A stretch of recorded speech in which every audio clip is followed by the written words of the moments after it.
Sudereku PJ Bupati Aceh Tengah, Insinyur Tengku Mirzuan MT, didampingi Kadis Pendidikan dan Kebudayaan Aceh Tengah, Dr. Randos Uswatudin MPD, temui pihak Kemendikbud RI membahas terkait program peningkatan sarana dan prasarana sekolah untuk Kabupaten Aceh Tengah.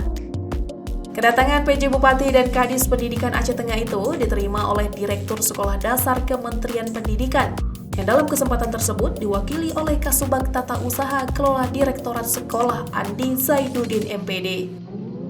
Hal itu diungkapkan oleh Kabag Prokopim Setdakap Aceh Tengah, Rahmat Hidayat, kepada tribungai.com pada Minggu 15 Januari 2023. Ia mengatakan bahwa bertempat di Gedung E Kementerian Pendidikan, Kebudayaan, Riset, dan Teknologi Republik Indonesia.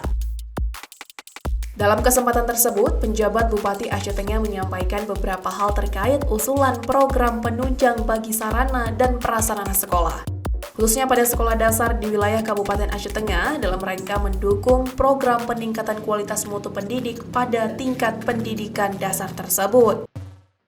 Selain itu, turut dibahas terkait perencanaan berbasis data yang dibutuhkan untuk mengidentifikasi kelemahan dan kendala yang dialami pemerintah Kabupaten Aceh Tengah.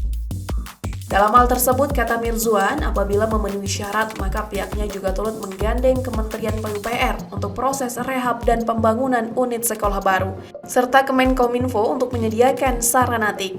PJ Bupati Aceh Tengah mengatakan bahwa pihak Kemendikbud mengharapkan pemerintah daerah dapat melakukan pemetaan kembali terkait keberadaan sekolah yang ada dan melakukan pendampingan terhadap peningkatan kualitas SDM operator sekolah yang menangani data Dapodik.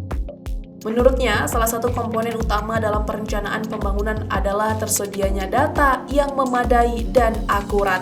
Dari Aceh Tengah, Romadani, Tribun Gayo.